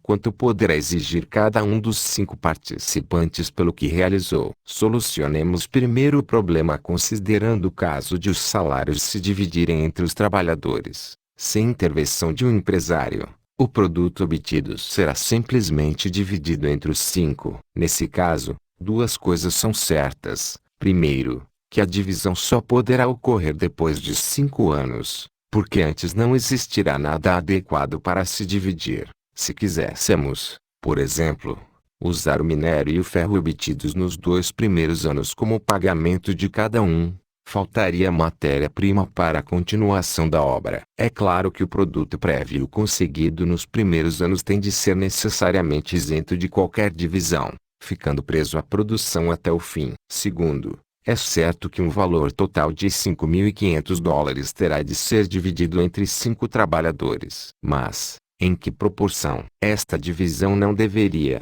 certamente, ser feita em partes iguais. Como se poderia pensar numa primeira visão superficial, isso favoreceria grandemente os trabalhadores que fizessem seu trabalho no estágio mais avançado da produção. A pessoa que trabalhasse no acabamento da máquina receberia pelo seu ano de trabalho os $1.100 imediatamente depois de terminar seu trabalho. O que tivesse produzido as peças receberia a mesma quantia, mas teria tido de esperar um ano inteiro para receber seu salário. O que tivesse extraído o minério receberia o mesmo pagamento 4 anos depois de trabalhar. Como é impossível que tal atraso não fizesse diferença para os trabalhadores, todos iriam querer executar o trabalho final, cujo pagamento não sofreria atraso algum, e ninguém iria querer assumir os trabalhos preparatórios. Para encontrar quem os executasse, os trabalhadores das fases finais seriam forçados a ceder aos colegas que os antecedessem uma recompensa pelo atraso, na forma de uma participação maior no valor final do produto. O montante dessa diferença dependeria em parte da demora do atraso, em parte da diferença que existe entre a valorização de bens presentes e a de bens futuros, de acordo com as condições econômicas e culturais de nossa pequena sociedade. Se essa diferença for, por exemplo, 5%, as partes dos 5 trabalhadores ficariam assim distribuídas. O primeiro trabalhador, que tem de esperar mais 4 anos depois de concluído seu trabalho, receberá ao fim do 5º ano, 1.200. O segundo, que esperará 3 anos, 1.150. O terceiro, que esperará 2 anos, 1.100. O quarto, que esperará 1 ano, 1.050. O último, que receberá o salário logo depois de concluído seu trabalho, 1.000. Total, 5.500. Só se poderia imaginar todos os trabalhadores recebendo o mesmo salário de 1.100 a partir do pressuposto de que a diferença de tempo não tivesse para eles qualquer importância, de que se satisfizessem com $1.100 recebidos 3 ou 4 anos depois, considerando-se tão bem pagos como se recebessem esta quantia logo depois da conclusão do trabalho. Não creio ser necessário dizer que essa pressuposição nunca é correta, nem pode ser. Por outro lado, é totalmente impossível que cada um receba $1.100 imediatamente depois de executado o trabalho, a não ser com a intromissão de uma terceira parte. Talvez valha a pena, de passagem, chamar atenção para uma circunstância especial. Não creio que alguém julgue injusto o esquema de distribuição feito acima. Não é, também, o caso de se poder falar em injustiça do empresário, pois os trabalhadores dividiram seu produto unicamente entre eles. Mesmo assim, aquele trabalhador que executou o penúltimo trabalho não receberá 1/5 completo do valor final do produto, mas apenas $1.050. E o último trabalhador receberá, ao cabo, apenas 1.000. Vamos presumir, agora, o que em geral acontece na realidade, que os trabalhadores não podem ou não querem esperar o fim do trabalho todo para receberem seu salário, e que façam um acordo com o empresário, para obterem dele, no fim do seu trabalho, um salário em troca do qual ele, o empresário, será dono do produto final. Vamos fazer mais. Vamos imaginar que esse empresário é um homem justo e desprendido, que jamais se aproveitaria de uma situação difícil dos trabalhadores para baixar com usura o salário deles. Indaguemos, agora, em que condições se fará tal contrato de salário, numa situação dessas? Pergunta bastante fácil de responder. Obviamente os trabalhadores terão tratamento justo, se o empresário lhes oferecer como salário o mesmo que teriam recebido como cota no caso de uma produção independente. Esse princípio nos fornece um critério fixo para aquele trabalhador que, no nosso exemplo, teria recebido $1.000 logo depois de cumprir seu trabalho. Para ser inteiramente justo, é essa quantia que o empresário deverá oferecer-lhe. Para os outros 4 trabalhadores, no entanto, o princípio acima fixado não fornecerá nenhum critério direto. Como o momento de pagar no caso do nosso exemplo será diferente do momento de pagar se ocorresse uma distribuição de cotas, não nos podemos valer das cifras dessa distribuição como padrão. Mas temos outro critério fixo: como 5 trabalhadores realizaram o mesmo para seu trabalho, merecem, com justiça, o mesmo salário, e este se expressará numa cifra igual. Agora que cada trabalhador será pago imediatamente após seu trabalho. Portanto, de maneira justa, todos os 5 trabalhadores receberão $1.000 cada um ao fim do seu ano de trabalho. Se alguém pensar que é muito pouco, dar-lhe-ei o seguinte exemplo bastante fácil, que provará que os trabalhadores recebem exatamente o mesmo valor que receberiam numa distribuição, absolutamente justa, do produto inteiro entre eles. O trabalhador número 5 recebe, no caso de uma distribuição, $1.000 logo no fim do seu ano de serviço e, no caso de um contrato de salário, a mesma quantia no mesmo tempo. O trabalhador número 4 recebe, no caso de distribuição, $1.050, um ano depois de concluído seu ano de trabalho. Tratando-se de contrato de salário, receberia $1.000 imediatamente depois do ano de trabalho. Se durante um ano colocar essa quantia a juros, estará exatamente na mesma situação em que estaria no caso de uma distribuição de cotas. Terá $1.050 um ano depois de concluir seu trabalho. O trabalhador número 3 recebe, com a distribuição de cotas, $1.100 2 anos depois de terminar seu trabalho. No caso de um contrato de salário, os $1.000 que receberia imediatamente, a juros, cresceriam para $1.100 no mesmo período. E, assim, finalmente, os $1.000 que os trabalhadores 1 e 2 recebem, com o acréscimo dos juros, completarão perfeitamente os $1.200 e $1.150 que teriam recebido em caso de distribuição de cotas, 4 e 3 anos depois de concluído seu serviço. Mas se cada salário se equiparar à cota de distribuição equivalente, naturalmente a soma dos salários deve equiparar-se à soma de todas as cotas, a soma de $5.000, que o empresário paga a seus trabalhadores diretamente depois de executarem seu trabalho vale exatamente o mesmo que os $5.500 que poderiam ser repartidos entre os trabalhadores. Ao fim de 5 anos, um pagamento maior, por exemplo um salário, pelo trabalho anual, de $1.100 cada um, só seria imaginável se o que faz diferença para os trabalhadores, ou seja, defasagem de tempo, fosse totalmente diferente para o empresário, ou se o empresário quisesse presentear aos trabalhadores a diferença de valor entre os $1.100 presentes e futuros. Via de regra não se deve esperar nem uma coisa nem outra de empresários privados, e não os devemos, por isso, criticar nem muito menos dizer que cometem exploração, injustiça ou roubo. Existe só uma pessoa de quem os trabalhadores podem esperar, como regra, aquele comportamento, o Estado. Este, como entidade permanente que é, não precisa ligar tanto para a diferença de tempo entre o fornecimento e o pagamento de bens quanto os indivíduos, que têm uma existência breve. O Estado, cujo objetivo mais importante é o bem-estar de todos os seus membros, quando se trata de um bom número destes membros, pode abandonar sua postura rígida de pagar contra fornecimento e presentear em lugar de negociar. Assim, Seria concebível que o Estado, e só ele, aparecendo como um gigantesco empresário da produção, oferecesse aos trabalhadores, assim que o trabalho destes terminasse, o futuro valor total do seu futuro produto, em forma de salário. Se o Estado deve fazer isso, resolvendo praticamente a questão social, em termos de socialismo, é um problema de oportunidade, que não abordarei mais minuciosamente aqui. Repito,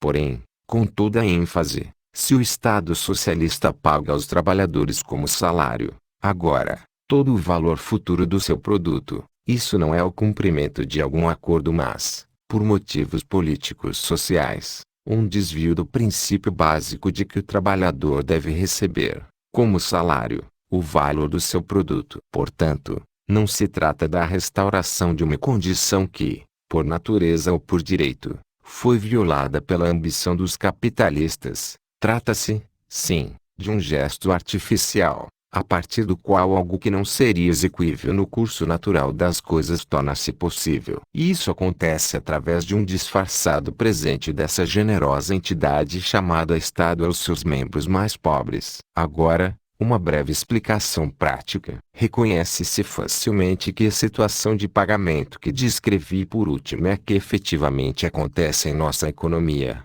Esse sistema não distribui, como salário, o valor pleno do produto do trabalho. Distribui uma quantia menor, porém o faz mais cedo. Na medida em que a soma total do salário, distribuída em parcelas, só é menor do que o valor final do produto final naquilo que é necessário para se manter a diferença entre bens presentes e futuros. Em outras palavras, quando a cifra do salário só for menor do que o valor final do produto segundo os juros vigentes, os trabalhadores não terão redução alguma de seus direitos ao valor total do seu produto. Receberão o produto inteiro, de acordo com a sua valorização no momento em que receberem o salário. Só quando a diferença entre o salário total e o valor do produto final perfizer uma cifra superior à dos juros vigentes, é que se poderá falar, em certas circunstâncias, numa verdadeira exploração dos trabalhadores. Voltemos a Rodbertus. O segundo erro decisivo de que o acusei nas últimas páginas reside justamente no fato de ele interpretar de modo injusto e ilógico o princípio de que o trabalhador deve receber agora todo o valor que seu produto acabado terá um dia.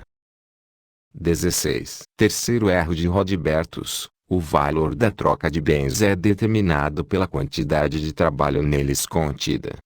Se examinarmos o porquê de Rodbertus ter caído nesse segundo erro, encontraremos um outro erro, um terceiro erro importante que vejo em sua teoria da exploração. É que ele parte da pressuposição de que o valor dos bens depende exclusivamente da quantidade de trabalho exigida para a sua produção. Se isso fosse correto, o pré-produto, ao qual se acrescenta um ano de trabalho, deveria passar a valer um quinto pleno do valor do produto acabado, para o qual foram necessários 5 anos de trabalho. E, nesse caso, a exigência de que o trabalhador deva receber já agora um quinto pleno daquele valor como salário seria justa.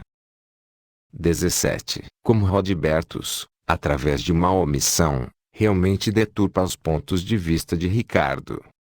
Da maneira como Rodbertus apresenta aquela pressuposição, ela é indubitavelmente falsa. Para provar isso, nem é preciso desacreditar a famosa lei de valor de Ricardo, de que o trabalho é fonte e medida de todo valor. Basta chamar a atenção para a existência de uma importante exceção a essa lei, que o próprio Ricardo registra conscienciosamente e comenta amplamente em certa passagem, e que Rodbertus, singularmente, não percebe. É o fato de que, de dois bens cuja produção custou o mesmo trabalho, aquele cujo acabamento exigiu maior quantidade de trabalho preparatório, ou mais tempo, adquire maior valor de troca. Ricardo nota esse fato de maneira singular. Ele afirma que o princípio de que a quantidade de trabalho aplicado à produção de bens determina o valor relativo desses bens sofre uma importante modificação através do emprego de máquinas e de outro capital fixo e durável. Mais adiante,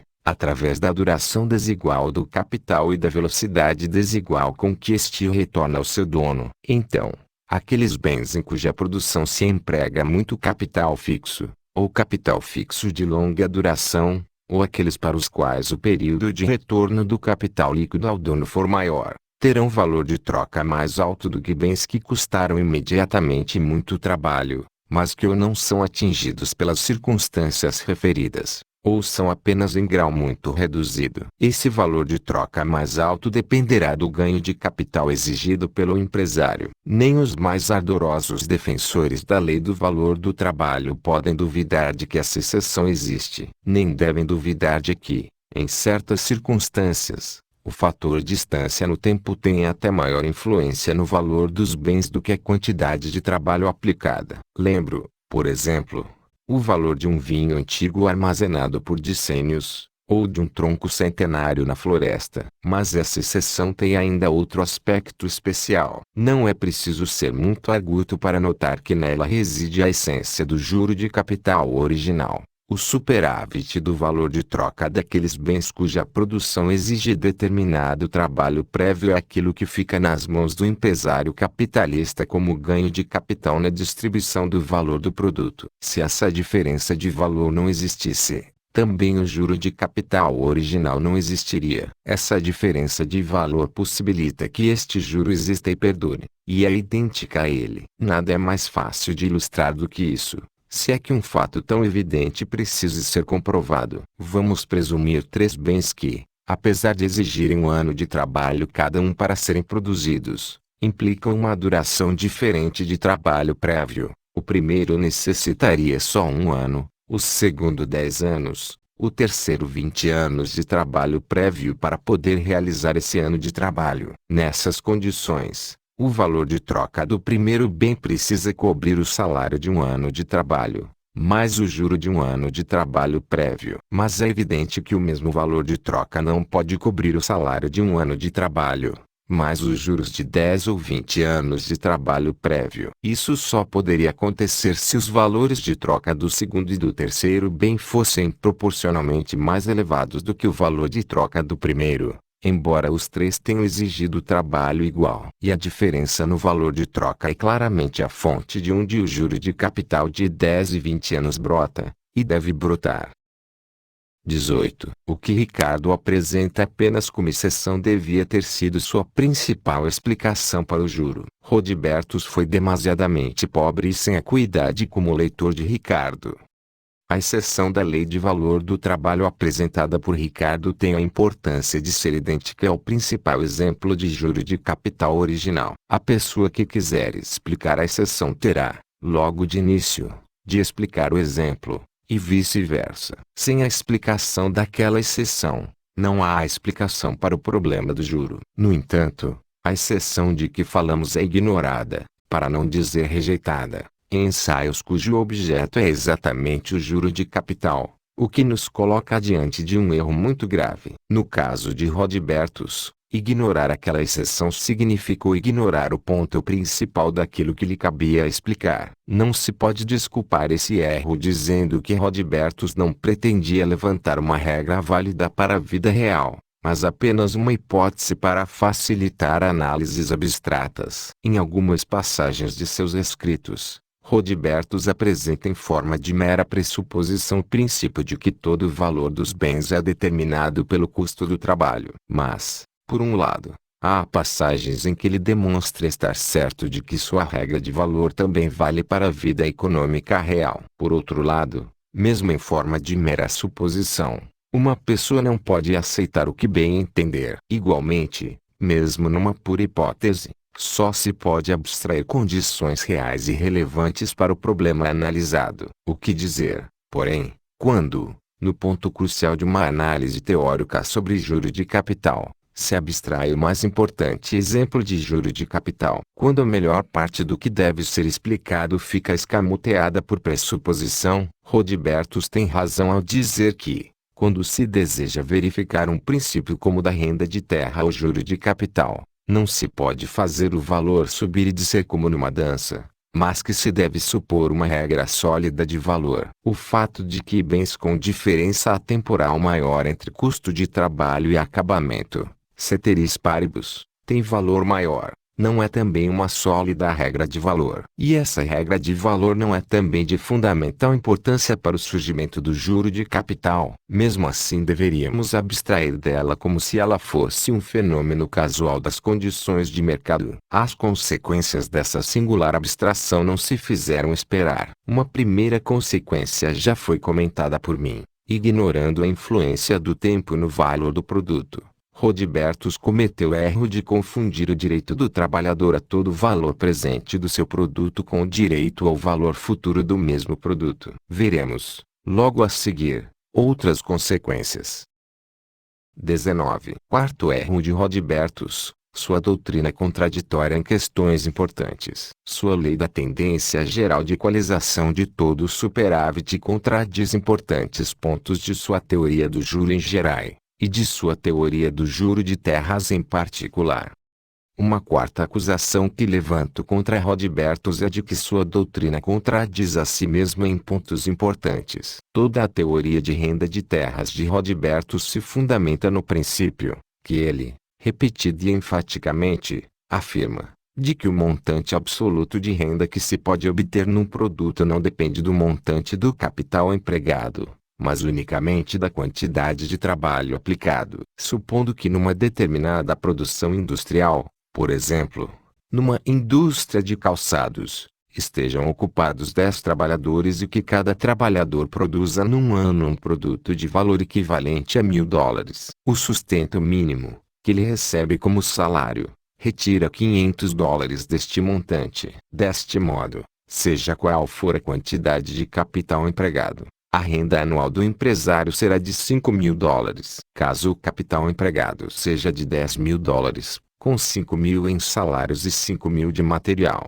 a renda constituirá 50% do capital. Imaginemos que numa outra produção, digamos, de objetos de ouro, também se ocupem 10 trabalhadores. Suponhamos, também, que o valor do que esses trabalhadores produzem depende da quantidade de trabalho neles empregado. Num produto anual de $1.000 cada um, a metade fica para eles como salário, a outra metade fica para o empresário como renda. Mas como o material ouro representa um valor de capital muito mais alto do que o couro de sapateiro, nesse exemplo a renda total de $5.000 advirá de um capital muito maior. Imaginemos que ele será de $200.000, dos quais 5.000 serão de salários e 195.000 de investimento em material. A renda de $5.000 será, então, equivalente a um juro de apenas 2,5% do capital do negócio. Os dois exemplos estão inteiramente dentro do espírito da teoria de Rodbertus. Por outro lado,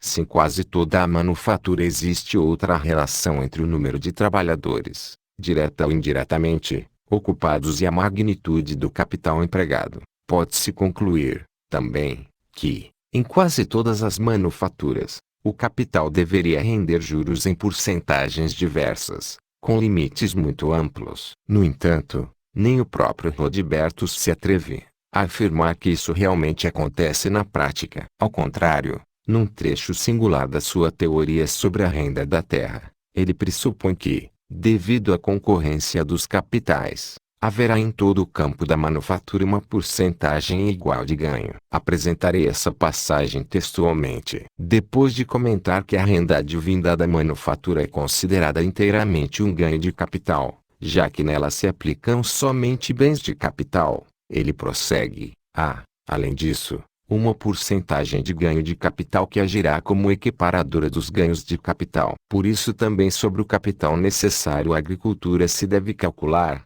segundo esta porcentagem equiparadora, o ganho de capital referente àquela parte da renda que recai sobre o produto bruto. Se, como resultado do valor de troca estabelecido, agora existe um critério uniforme para expressar a relação entre rendimento e capital, esse mesmo critério serve, quando se trata da parcela da renda que recai sobre o produto da manufatura, para expressar a relação entre ganho e capital. Em outras palavras, poderemos dizer que o ganho numa indústria equivale a X% do capital aplicado. Então, a porcentagem de ganho de capital dará o critério para a equiparação dos ganhos de capital. Naquelas indústrias em que essa porcentagem de ganho de capital acusar ganhos maiores, a concorrência providenciará maior aplicação de capital, provocando, assim, um esforço geral no sentido da equiparação dos ganhos. Por isso, ninguém aplicará capital onde não puder esperar ganhos segundo essa porcentagem. Vale a pena examinar melhor essa passagem.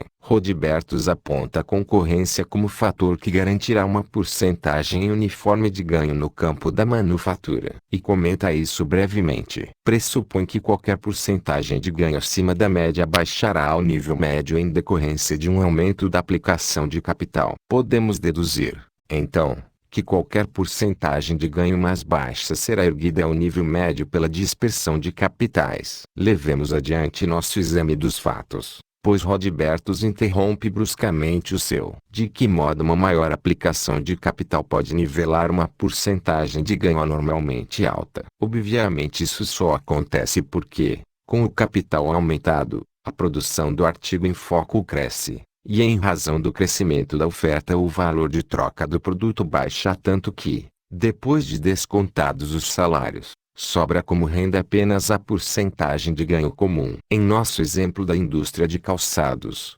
teríamos de imaginar da seguinte forma o nivelamento da porcentagem anormal de ganho de 50% para a porcentagem média de 5%, atraídas pelo ganho elevado de 50%. Não só inúmeras pessoas retomarão a fabricação de sapatos, como também os atuais produtores de calçados aumentarão sua produção. Com isso, a oferta de calçados cresce, e seu preço, seu valor de troca, baixa. Esse processo terá efeito até o ponto em que o valor de troca do produto anual de 10 trabalhadores da indústria de calçados baixar de $10.000 para 5.500. Assim, depois de descontar os salários necessários de $5.000, o empresário ficará com apenas $500 de renda, que, repartidos num capital de $10.000, lhe darão o juro comum de 5%. Assim, o valor de troca dos calçados terá de se manter no ponto atingido para que o ganho nessa indústria não volte a crescer anormalmente,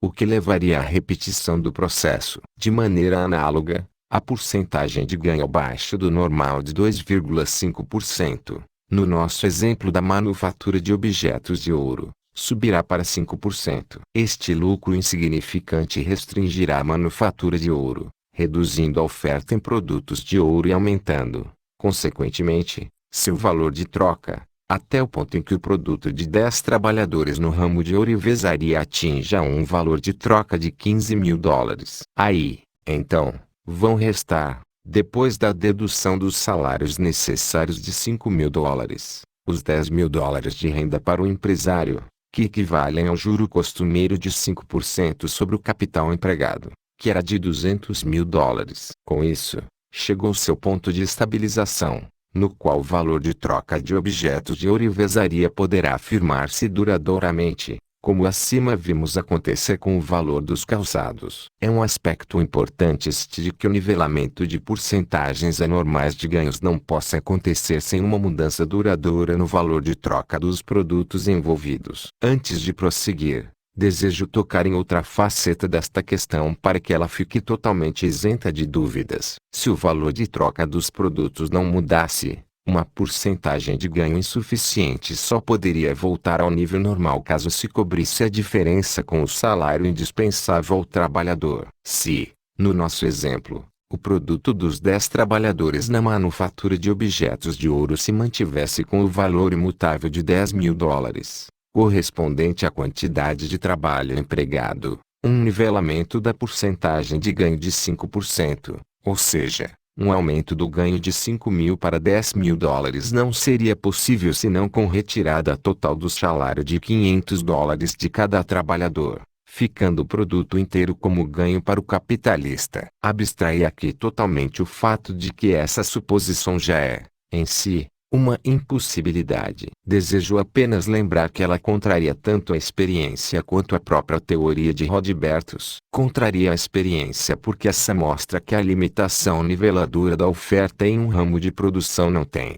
como efeito regular, a redução do salário, mas, sim, o aumento do preço do produto regular. Além do mais, essa suposição ignora que, Nessas indústrias que exigem grande investimento de capital, o salário teria de ser bem mais baixo do que em outras. Por outro lado, pela experiência, também não comprova que a exigência de ganho maior seja repassada aos salários, e não aos preços dos produtos. Essa suposição contraria, ainda, a própria teoria de Rodbertus, que pressupõe que os trabalhadores recebem permanentemente como salário o custo mínimo de sua subsistência, regra fortemente infringida pelo nivelamento acima descrito. Seria fácil, por outro lado, provar o contrário, ou seja, que só poderia haver uma diminuição dos ganhos exagerados com o valor de produto inalterado, caso na indústria o salário dos trabalhadores fosse elevado a níveis acima do normal, o que também contradiz essa teoria de Rodbertus bem como a experiência. Estou certo de que descrevi o problema do nivelamento de ganhos conforme os fatos e conforme as pressuposições de Rodbertus, ao mostrar que o nivelamento de ganhos excessivos é obtido através de alterações, reduções ou aumentos do valor de troca dos produtos em questão. No entanto, se admitimos que o produto anual de 10 trabalhadores na indústria calçadista tem valor de troca de $5.500, e que o produto anual de 10 trabalhadores em ourivesaria vale $15.000, como preconiza a equiparação de ganhos imaginada por Rodbertus, como fica a ideia desse mesmo Rodbertus, de que produtos se trocam com base no custo do trabalho? A contradição em que Rodbertus se envolveu é tão evidente quanto insolúvel. Ou os produtos realmente se trocam de maneira duradoura segundo o trabalho neles despendido, dependendo do montante da renda numa produção da quantidade de trabalho neles aplicado, e, neste caso, é impossível nivelar o ganho de capital, ou existe esse nivelamento, e, nesse caso, é impossível que os produtos continuem a ser trocados segundo o trabalho neles despendido, e que a quantidade de trabalho despendido seja o único fator a condicionar a soma da renda a ser obtida. Rodbertus teria notado essa contradição tão óbvia se, ao invés de se ater a uma frase superficial sobre o efeito nivelador da concorrência, tivesse pensado seriamente, por pouco que fosse, no fenômeno do nivelamento de superávit. Mas não é só isso. Toda a explicação sobre a renda de terras, que em Rodbertus se liga tão intimamente à explicação do juro de capital, se baseia numa inconsequência de tal modo evidente, que só por uma distração quase inacreditável pode ter passado despercebida a este autor. Só é possível uma das duas alternativas: ou acontece um nivelamento de ganhos de capital em função da concorrência,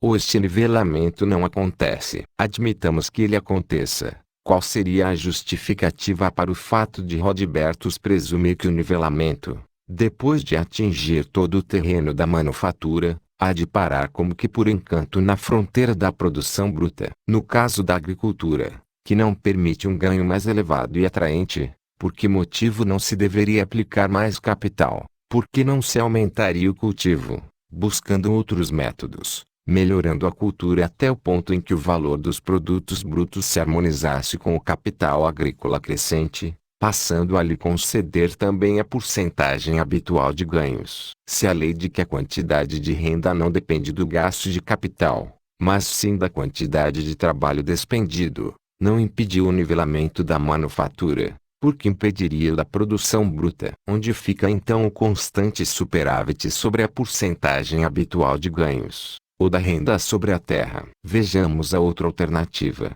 O nivelamento não acontece. Neste caso, não existe porcentagem de juros vigente geral, e falta, também à agricultura, uma certa norma para a cifra que se pode calcular, em renda como ganho de capital. Então faltará também, por fim, uma fronteira entre ganho de capital e renda de terra. Por isso, haja ou não haja equiparação de ganhos, em qualquer das duas alternativas, a teoria de renda sobre a terra, de Rodbertus, fica solta no ar. Portanto, são contradições sobre contradições, que ocorrem não em aspectos de somenos importância, mas nos princípios básicos da teoria. 20. Quinto erro de Rodbertus, o erro geral e espantoso que o incapacita de dar qualquer explicação sobre um aspecto importante do fenômeno do juro. Até aqui dirigi minha crítica contra detalhes da teoria de Rodbertus. Quero concluir, analisando a teoria como um todo. Se a teoria for correta, ela deverá ser capaz de fornecer uma explicação satisfatória para o fenômeno do juro de capital, assim como ele aparece na vida econômica real, em todas as suas manifestações. Caso a teoria não dê conta disso, estará condenada, será falsa. Posso garantir, e prová-lo, a seguir, que a teoria da exploração de Rodbertus até seria capaz, embora muito precariamente, de tornar inteligível o ganho de juros das parcelas de capital investidas nos salários de trabalho, mas, através dela, é absolutamente impossível explicar o ganho de juros daquelas parcelas de capital aplicadas em materiais de manufatura. Vejamos. Um joalheiro que se dedica a fazer colares de pérolas manda 5 empregados enfiarem em cordões anualmente $1 milhão em pérolas legítimas, e vende os colares em média após um ano. Assim, terá investido um capital de $1 milhão em pérolas, que, segundo a porcentagem normal de juros, lhe darão um ganho anual líquido de $50 mil. Mas como se explica que o joalheiro tenha esse ganho em juros? Rodbertus diz que o juro de capital é um ganho originado da exploração, nascido do roubo praticado contra salários justos e naturais. Salários de que trabalhadores? Dos 5 que selecionam pérolas e as enfiam em cordões. Não pode ser, pois, se alguém que roubasse parte dos salários justos de 5 trabalhadores pudesse ganhar $50 mil, o salário justo deles deveria ser de mais de $50 mil.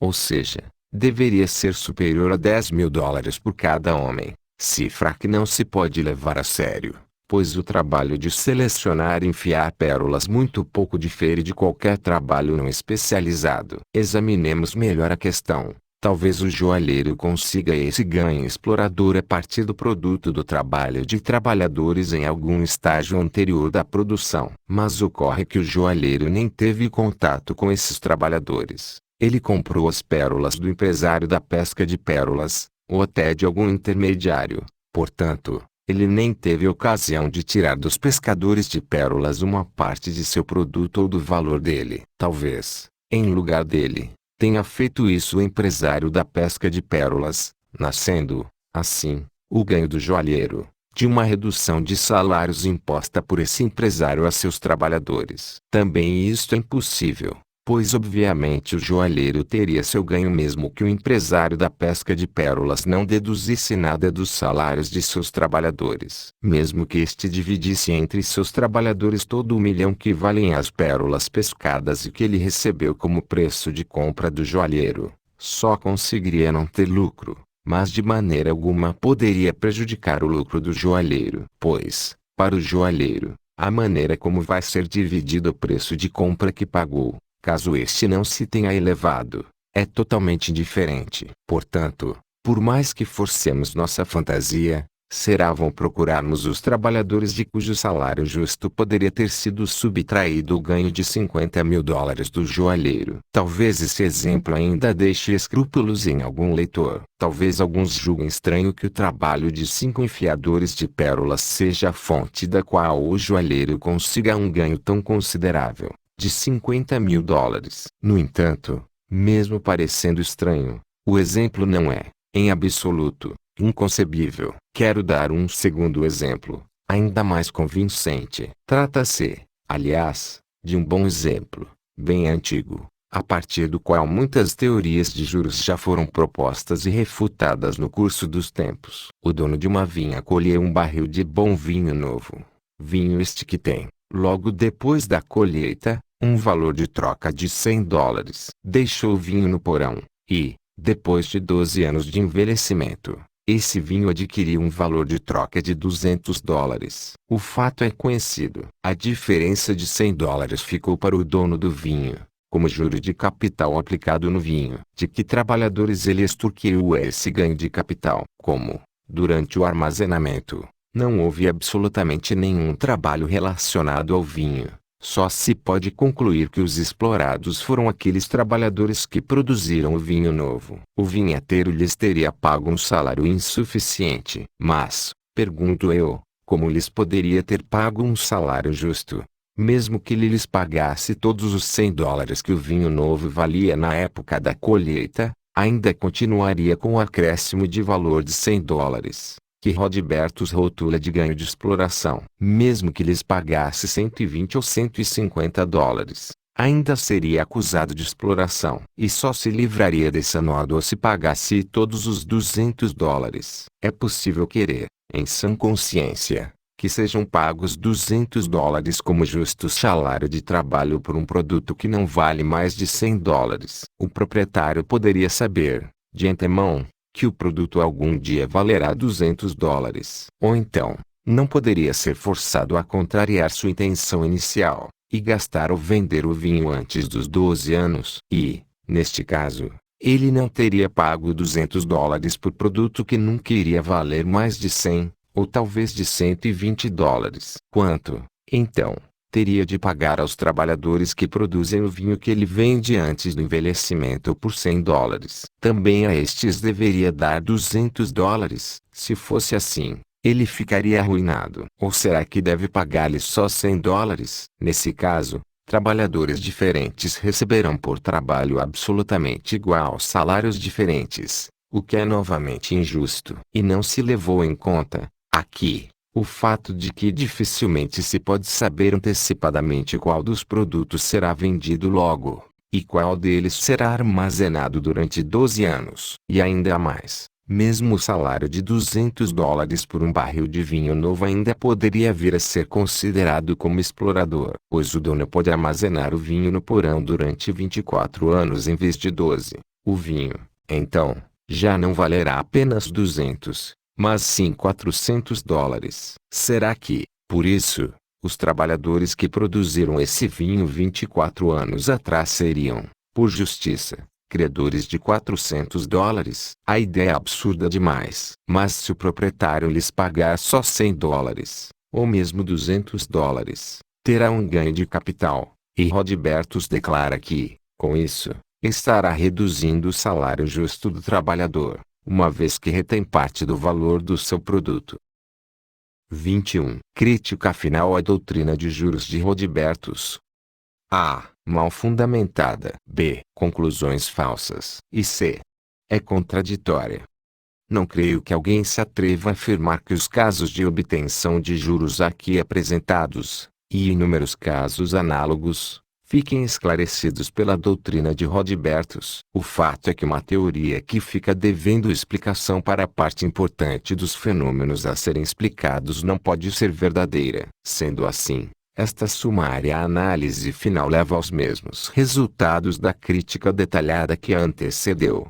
A teoria da exploração de Rodbertus é falsa em sua fundamentação e em seus resultados, contradiz-se a si mesma, e contradiz os fatos reais. A natureza de minha tarefa crítica fez com que nas folhas acima eu tivesse de apontar apenas alguns dos erros em que Rodbertus incorreu. Creio dever à memória desse grande homem o reconhecimento do mérito inegável de sua contribuição para o desenvolvimento da teoria econômica, embora não faça parte de minha tarefa atual descrever tais méritos.